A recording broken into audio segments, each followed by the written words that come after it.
buenas noches, hermanos, a los que nos ven a través de Zoom y a los hermanos que están hoy acompañándome. Qué bendición o qué privilegio es poder exponer la preciosa palabra de Dios. Y como decía nuestro hermano Juan al principio, hoy comenzamos con el estudio del Evangelio de Juan. Y quisiera que pudiéramos conocer algo del apóstol Juan, que sabemos por la palabra de Dios que él escribió el Evangelio. Es llamado el cuarto Evangelio. El autor del Evangelio es el apóstol Juan. También él escribió Apocalipsis, primera, segunda y tercera de Juan. Estas tres epístolas, llevan su nombre. Sabemos que Juan no se identifica con su nombre, se identifica a sí mismo como el discípulo a quien Jesús amaba. Lo podemos ver a través del estudio de Juan. Sabemos que van a haber hermanos que nos van a ayudar a poder estudiar este precioso libro. Sabemos que esto es un preámbulo de esa preciosa verdad que está en este precioso libro. Sabemos que también este evangelio aproximadamente se escribió entre el año 85 y en el año 95 después de Cristo, en la ciudad de Éfeso. Sabemos también por la palabra de Dios que Juan era hijo de Zebedeo, el cual era pescador. Su madre se llamaba Salomé. Lo podemos ver en Marcos 1, 19 y 20. El nombre de Juan significa el Señor es bondadoso. Juan, junto con su hermano Jacobo, eran pescadores y obedecieron el llamado de Jesús. Juan tenía un carácter inflexible, algunas situaciones era acelerado, egoísta y violento. Juan tenía mucho que cambiar y el caminar con Jesús transformaría su vida. Aquí quiero hacer un paréntesis. Así como Juan necesitaba ser cambiado, en el caso mío también necesito ser cambiado. Estoy en el proceso de santificación porque así la palabra de Dios lo enseña y confío en esa promesa que el Señor nos hace en Filipenses 1:6, donde dice que estando persuadido de esto, que el que comenzó en vosotros la buena obra la perfeccionará hasta el día de Jesucristo. También podemos estudiar o vemos en el estudio de Juan que en Mateo, Marcos y Lucas son evangelios llamados sinópticos, son parecidos entre sí y de igual manera así se relacionan. En cambio, en el evangelio de Juan es diferente, es el más sencillo y a su vez el más profundo, el cual nos llevará a conocer el corazón de Jesús. Sabemos también aprendemos que el 90% del contenido de este no se encuentra en ningún otro evangelio. Juan fue testigo ocular de la vida y ministerio de Jesús. Quisiera que me acompañaran a primera de Juan 1:5 para poder verificar lo que estoy diciendo. Dice la palabra de Dios, lo que era desde el principio, lo que hemos oído, lo que hemos visto con nuestros ojos, lo que hemos contemplado y palparon nuestras manos tocante al verbo, lo que era desde el principio, lo que hemos oído, lo que hemos visto con nuestros ojos, lo que hemos contemplado y palparon nuestras manos tocante al verbo de vida. Vemos claramente que Juan estuvo con el Señor, él caminó con él vio todo lo que le aconteció a nuestro Salvador y por eso Dios lo usa a él, no solo para escribir este libro, sino también lo usa para escribir las epístolas primera, segunda y tercera de Juan. y también el libro de Apocalipsis. Podemos entender, o más bien Juan nos lleva a contemplar la santidad y la humanidad de Cristo siendo Dios. En este evangelio vamos a estudiar la deidad del Hijo de Dios, la humanidad de Cristo obedeciendo al Padre, las señales y discursos de Jesús, el ministerio de Jesús, la necesidad de nacer de nuevo, la importancia de amar a los demás, creer en el Salvador, en Jesús, y la comunión con Dios. También este libro nos va a llevar a poder comprender la Trinidad. Es una palabra que de pronto no está expresa en la palabra de Dios, pero que sabemos que al Dios que adoramos, al Dios que bendecimos, sabemos que es un Dios en tres personas: Dios Padre, Dios Hijo y Dios Espíritu Santo. Y a través de este estudio vamos a verlo claramente. Este evangelio no se refiere a parábolas como si lo hacen los 13 evangelios sinópticos.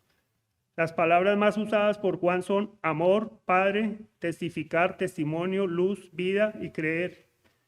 Juan utiliza 98 veces la palabra creer, ya que considera que es la única condición para obtener la salvación. Juan en este evangelio no utiliza la palabra fe. El propósito del evangelio de Juan lo vemos en Juan 20:31. Quisiera que me acompañaran para leerlo. Y dice: pero estas cosas se han escrito para que creáis que Jesús es el Cristo, el Hijo de Dios, y para que creyendo tengáis vida en su nombre. En este capítulo del Evangelio de Juan lo podemos dividir en dos secciones. El prólogo que va desde el versículo 1 hasta el versículo 18, y la introducción del Evangelio que va desde el versículo 19 hasta el 51. Y como les había dicho anteriormente, durante varios martes diferentes hermanos de la congregación nos hablarán y explicarán sobre estas verdades de manera más profunda y detallada. Hoy comenzaremos en el Evangelio de Juan, capítulo 1, versículo del 1 al 9. Antes de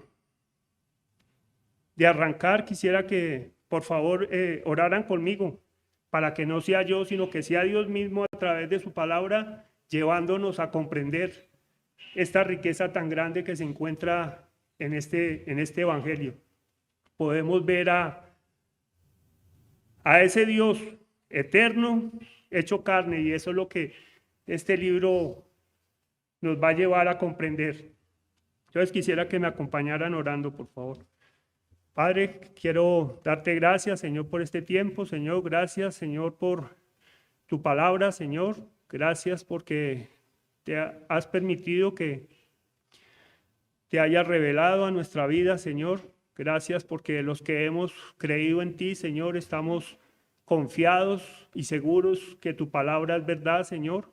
Confiamos que solo tú, Señor, eres el único mediador entre Dios y los hombres, Señor, y por eso yo te pido, Padre, que no sea yo dando mis pensamientos, sino que seas tú, Señor, a través de tu palabra, hablándonos, Señor. Y gracias, Señor, por lo que me has enseñado, Señor. Gracias porque veo tu preciosa obra reflejada aquí, Señor, y por eso te alabo y te bendigo, Señor. Y pongo este tiempo en tus preciosas manos, Señor, y oro también, Señor, para que aquellas personas, Señor, que aún no te conocen, Señor, que a través de este estudio, Señor, puedan comprender, Señor, esa verdad, Señor, y puedan, Señor, creer, Señor, y confesarte a ti como el único y suficiente Salvador, Señor. Yo te doy las gracias, Padre Santo, y pongo este tiempo en tus preciosas manos, Señor. En Cristo hemos orado, amén. Entonces, acá en Juan, en el primer versículo dice que en el principio era el verbo, y el verbo era con Dios, y el verbo era Dios. De pronto no puede ser muy claro,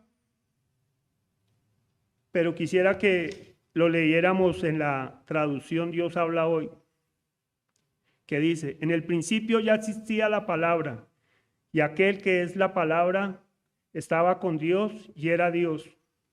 En él estaba en el principio con Dios. Es claro que el Señor no tuvo principio. Pues en el libro de Génesis nos habla de un comienzo, pero Él estaba mucho más atrás. Él ya estaba. Antes del comienzo Él ya estaba. Él simplemente era la palabra que Dios usó en Génesis o en el Antiguo Testamento para darse a conocer. Pero vemos que en este Evangelio ese verbo, que es la palabra de Dios, o traducido como el logos, es la palabra original. Entendemos que es la palabra viva y sabemos que la palabra de Dios es viva y es eficaz. Y por medio de nuestro Señor Jesucristo, Él se hizo hombre. Él vino y tomó forma de hombre. Simplemente con el propósito de dar a conocer al Padre. Es algo precioso. Que el mismo Dios, el creador del cielo y de la tierra, el Dios que nos formó a nosotros, tuvo que venir para darnos esperanza, para darnos salvación. Quisiera que fuéramos, para poder ver el propósito, quisiera que fuéramos a Juan 17, por favor.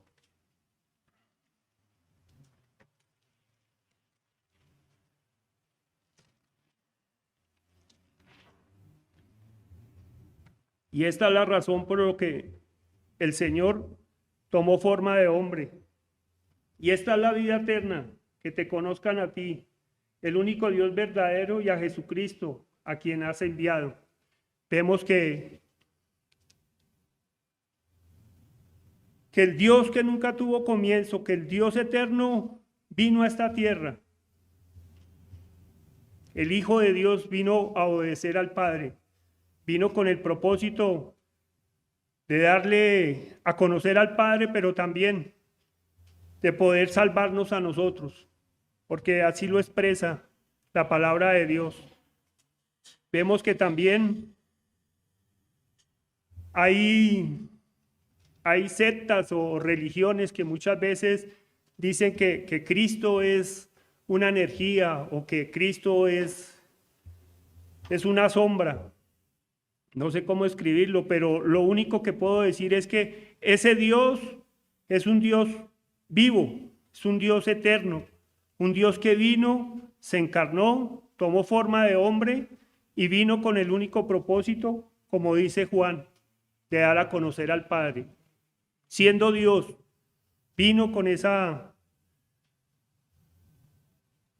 motivo. En el versículo 2 dice: este era en el principio con Dios. O sea que ahí no cabe duda que Dios estaba ahí cuando crearon las cosas. Acá en el versículo 3. El verbo era con Dios, estaban juntos, Dios el Padre y Dios el Hijo. El verbo era Dios. El Hijo refleja la imagen del Dios verdadero. El eterno Dios no tuvo comienzo, no tiene fin, como lo expresa Apocalipsis 22:13, donde dice: yo soy el alfa y la omega, el principio y el fin, el primero y el último. Jesús es el mismo Dios, ha estado con él desde siempre y para siempre. Jesús vino a habitar entre la humanidad con el propósito de dar a conocer al Padre. Ya lo leímos acá en Juan 17:3. Y acá Juan, el apóstol, nos lleva también aquí a mirar en Juan 1:14, donde dice que el verbo fue hecho carne y habitó entre nosotros, y vimos su gloria, gloria como el unigénito del Padre, lleno de gracia y de verdad.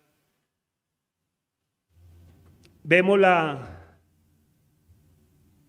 humanidad de nuestro Salvador, vemos de que Él no tuvo comienzo, vemos de que Él no tendrá fin. Y también en el versículo 3 dice que todas las cosas por Él fueron hechas, y sin Él nada de lo que ha sido hecho fue hecho. Y acá en esta versión dice, por medio de Él Dios hizo todas las cosas. Nada de lo que existe fue hecho sin Él. Eso es maravilloso, poder ver de que el Señor hizo todo. Todo lo que nuestros ojos ven y aún lo que nuestros ojos no ven, Él lo hizo. Es precioso. En Colosenses 1, del 15 al 17, también vemos. Dice que Él es la imagen del Dios invisible, el primogénito de la creación, porque en Él fueron creadas todas las cosas, las que hay en los cielos y las que hay en la tierra, visibles e invisibles, sean tronos, sean dominios, sean principados, sean potestades. Todo fue creado por medio de Él y para Él, y Él es antes de todas las cosas y todas las cosas en Él subsisten. Es algo maravilloso. Para mí es precioso saber de que ese Dios santo, como lo enseña la Escritura, que es santo, santo, vino con el propósito de buscar a la humanidad y especialmente vino a buscarme a mí. Yo me pongo muchas veces a meditar en lo que Él es y en lo que yo soy y le digo, Señor, no sé por qué me muestras tanto amor, pero veo que ese fue el propósito del Señor, de venir a buscar lo que se había perdido. Y tuvo que tomar forma de hombre. Uno no se puede imaginar que el dueño de todo, el creador de todas las cosas, todo lo que tenemos, todo lo que vemos, Él lo creó. Es algo precioso que no podemos, que Dios nos esté ayudando a pensar en esto. También encontré un artículo, estoy haciendo estudiando un libro de Maús que se llama Y dijo Dios, y encontré esto y quisiera compartirlo. Dice el hermano, dice, Dios el Padre es invisible, fuente y causa de todas las cosas. Dios el Hijo es quien forma evidente y visible presenta al Padre a los hombres, haciendo la voluntad de Dios. Dios el Espíritu Santo es invisible, sin embargo revela a Dios el Hijo a la humanidad por medio de otros hombres y por la palabra que Él mismo inspiró y hace real en los corazones y vidas de personas la experiencia de la comunión con el Hijo y con el Padre. Los tres son igualmente eternos e igualmente Dios. Vemos en este libro, vamos a ver eso, la Trinidad. Vamos a ver, apreciar de que Dios es un Dios trino. Y por eso nosotros no nos debemos dejar confundir, porque muchas veces vienen o tocan a nuestras puertas a enseñarnos cosas que realmente no van de acuerdo a la palabra de Dios. Tenemos que tener cuidado, por eso es muy importante, como decía Juan al comienzo, que tenemos que estar estudiando la palabra de Dios para que Dios mismo estemos seguros, tanto para enseñar o como para estar alertas de lo que nos están diciendo. Por eso es muy importante que cada vez que nos acerquemos a estudiar la palabra, sea abierta para que lo que nos están diciendo, nos están expresando, es lo que Dios quiere decirnos. Y con esto también se desvirtúa lo que dicen los evolucionistas y la ciencia, porque el eterno Dios fue quien hizo toda la creación. O sea, todo eso queda en el piso. Porque muchas veces también a nuestros hijos o en diferentes partes nos enseñan de que venimos de una explosión o que venimos de una evolución. Pero cuando vemos y abrimos la palabra de Dios, vemos de que es un Dios creador, que es un Dios de orden y que lo hizo todo para el beneficio nuestro. En el versículo 4 dice que en Él estaba la vida y la vida era la luz de los hombres. Jesús nos dio vida tanto física como espiritualmente y nos promete vida eterna. Dice que nos dio vida cuando nosotros estábamos muertos. Quisiera que fuéramos a Efesios 2:1, donde el Señor dice: y Él os dio vida a vosotros cuando estábamos muertos en vuestros delitos y pecados. O sea, es precioso saber de que aún nosotros caminando nos creíamos vivos, pero cuando nos acercamos a este manual vemos de que estábamos muertos. Pero cuando Dios obró a través del Espíritu Santo y nos convenció de que estábamos muertos en nuestros delitos y pecados, pudimos reconocer a ese buen Dios, a ese camino que el Señor dejó para podernos acercar a Él. En Juan 11:25 también vemos, le dijo Jesús: yo soy la resurrección y la vida, el que cree en mí, aunque esté muerto, vivirá. Es una esperanza gloriosa la que tenemos acá, que tenemos vida eterna, no porque hayamos sido buenos o porque nos hayamos portado bien en esta tierra, sino simplemente porque Dios nos mostró que estábamos separados de Él por causa de nuestro pecado. Pero el Señor acá vemos de que Él es la vida, y la vida era la luz de los hombres, y Él alumbró mi vida y alumbró la de muchos que hoy podemos entender estas verdades que están en su preciosa palabra.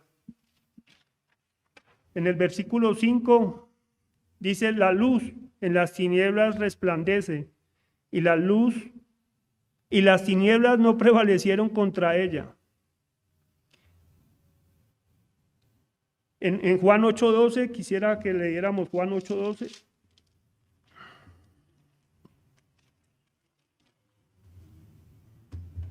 Donde el Señor dice, otra vez Jesús les habló diciendo: yo soy la luz del mundo, el que me sigue no andará en tinieblas, sino que tendrá la luz de la vida. Jesús es la luz que Dios nos ha enviado para que no nos perdamos en la oscuridad del pecado y darnos salvación como hijos de Dios. El Señor nos manda a caminar en esa preciosa luz y nos revela el amor y la misericordia de Dios y nos ayuda a permanecer. O sea, es algo que cuando no teníamos a Cristo en nuestro corazón, estábamos sin esa luz. Pero cuando llegó esta luz, pudimos ver con claridad de que Dios nos amó, que Dios expresó su amor, y lo podemos ver ahí en Juan 3:16, donde el Señor dice: porque de tal manera amó Dios al mundo, que ha dado a su Hijo unigénito, para que todo aquel que en Él crea no se pierda. Es algo precioso, que si venimos a esa luz, el Señor va a orar en la vida de la persona que cree y se entrega a Él. Aquí en Primera de Juan, quiero que me acompañen a Primera de Juan.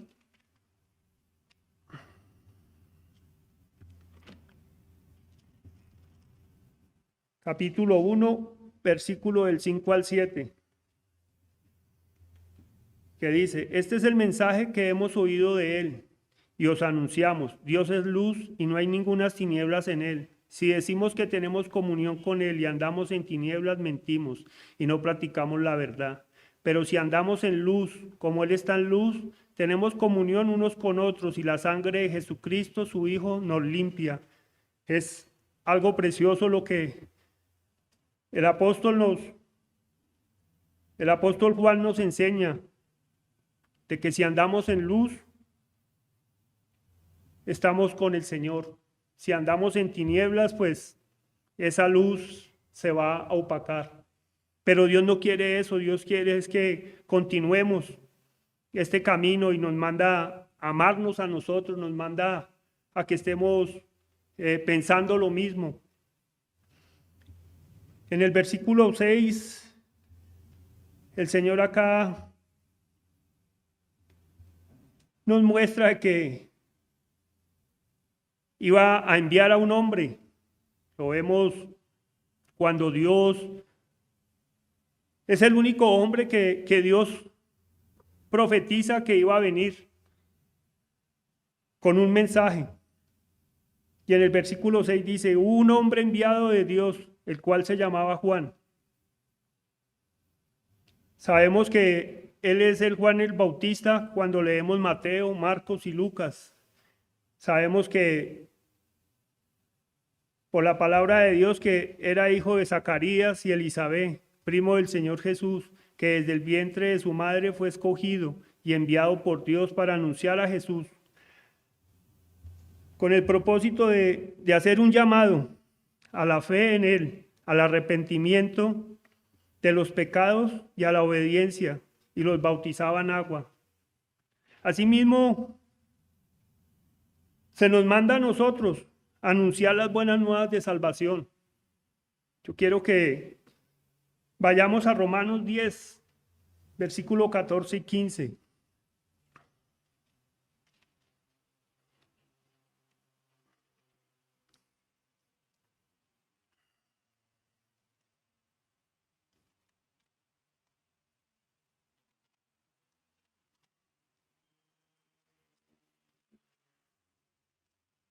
Donde dice la palabra de Dios.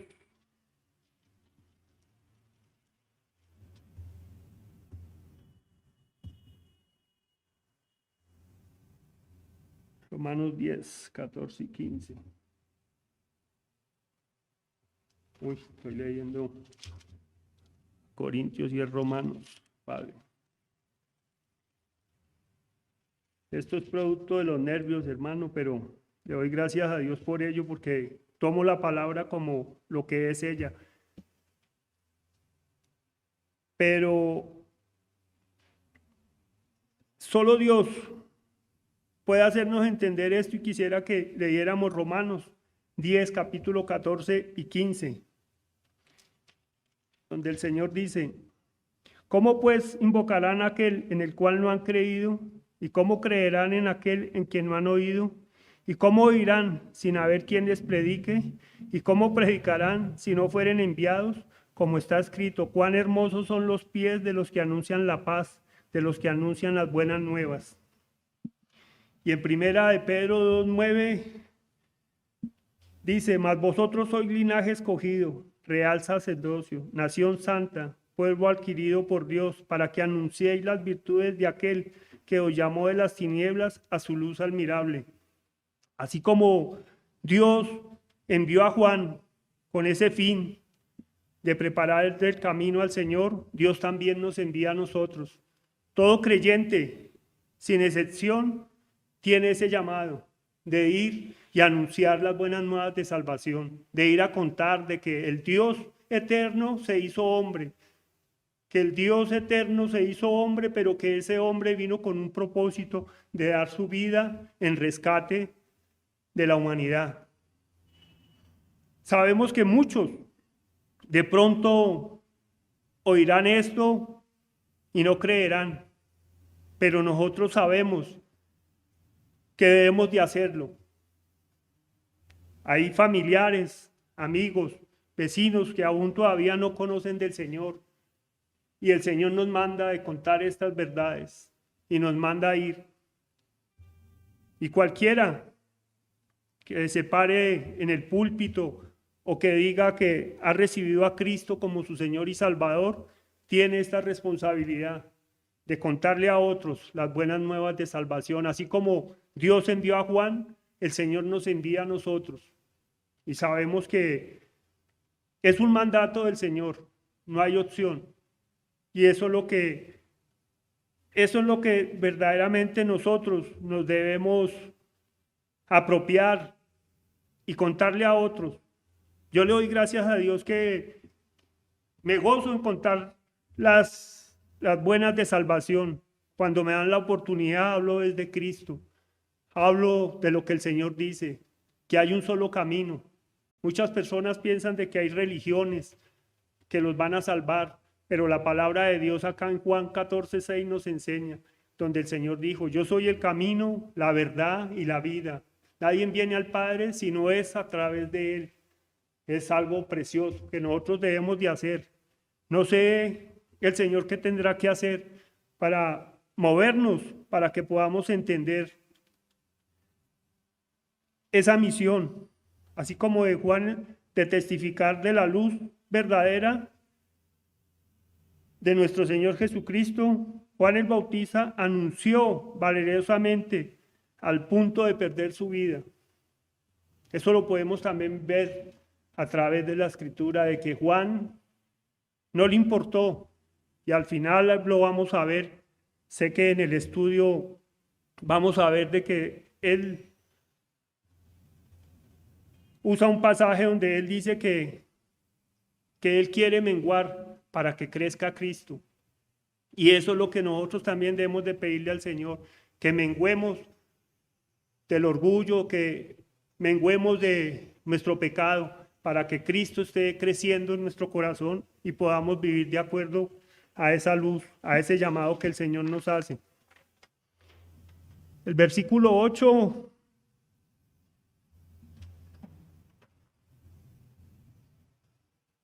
Perdón, me iba a saltar uno. El versículo 7 dice que este vino para que diese testimonio de la luz, a fin de que todos creyesen por él. Lo vemos aquí en Juan 1, 29 y 30. Ahí mismo lo vemos que él valerosamente lo hizo. Juan 1, 29 y 30. El siguiente día vio Juan a Jesús, que venía a él y dijo: he aquí el Cordero de Dios, que quita el pecado del mundo. Este es aquel de quien yo dije: después de mí viene un varón, el cual es antes de mí, porque era primero que yo. Ahí lo podemos ver que él estaba testificando. Él lo hacía valerosamente, y como les dije hace un ratico, no le importó perder su vida por amor a Cristo, y lo vemos que muchos hombres han entendido esta verdad y no les ha importado dejar todo o perder su vida por seguir a Cristo. Y en el versículo 8 dice: no era él la luz, sino para que diese testimonio de la luz. El apóstol con este versículo aclara que Juan el Bautista no era la luz, sino que vino a ser un instrumento de Dios para dar testimonio a la humanidad de la luz, explicando así que él no era el Cristo, diciendo que él era la voz. Lo podemos ver en Isaías 43, donde se hace referencia a Juan el Bautista como la voz que clama en el desierto. Y en el versículo 9 dice: aquella luz verdadera que alumbra a todo hombre venía a este mundo. Este versículo es una gran declaración sobre la llegada de la luz verdadera al mundo, sobre la llegada de Jesucristo, que vino a este mundo para salvar a todo hombre que deposite su fe en él, quien vino al mundo para darnos salvación y vida eterna. Es algo precioso, hermano, que podemos apreciar, de que esa luz verdadera vino a alumbrarnos, vino con el único fin.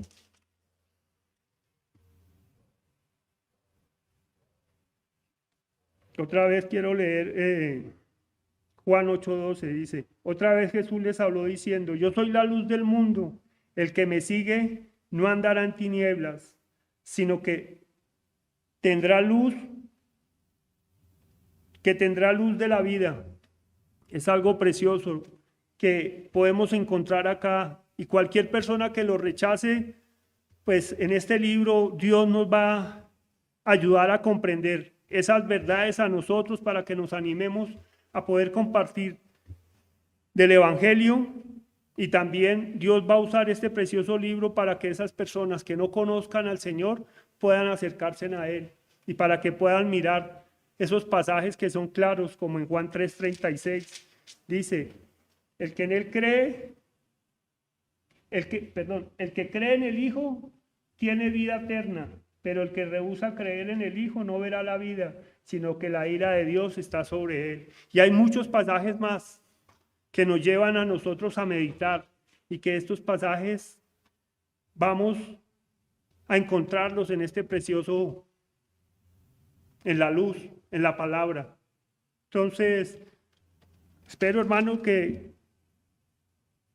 haya sido de reflexión para mí durante estos días. Me ha ayudado a meditar y a poder concluir que debemos ir a contarle a otros, que debemos de estar orando por aquellos que aún no conocen de Cristo, para que conozcan esta verdad.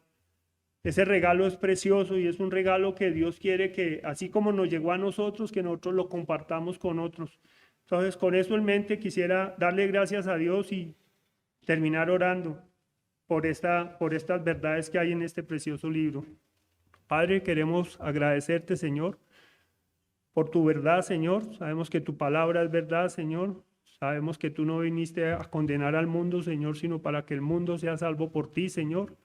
Por eso te damos gracias, Padre, porque miramos, Señor, cuánto amor tú tuviste por cada uno de nosotros, Señor, por los que hemos abierto nuestro corazón y hemos recibido ese regalo precioso, como es el de la salvación, el de la vida eterna, Señor, a través de ti, Señor. Por eso no nos queda más sino darte la honra y la gloria, Señor, alabarte, Señor, y rogarte, Padre Santo, por los perdidos, Señor, para que seas tú, Señor, obrando en sus corazones, así como un día obraste a través de nosotros, Señor. Te doy gracias también por las personas, Señor, o por los hermanos que un día nos compartieron de estas verdades, Señor, y que tú, Señor, usaste a estos hombres, Señor, para traernos a la luz, Padre Santo. Y te pedimos, Señor, para que también, Señor, nos uses a nosotros, Señor, para que podamos también, Señor, ser usados por ti, Señor, y podamos llevar estas verdades a las personas que no te conocen, Señor. Ayúdanos, Padre Santo. Todo esto te lo pedimos, Señor, en el precioso. Amén.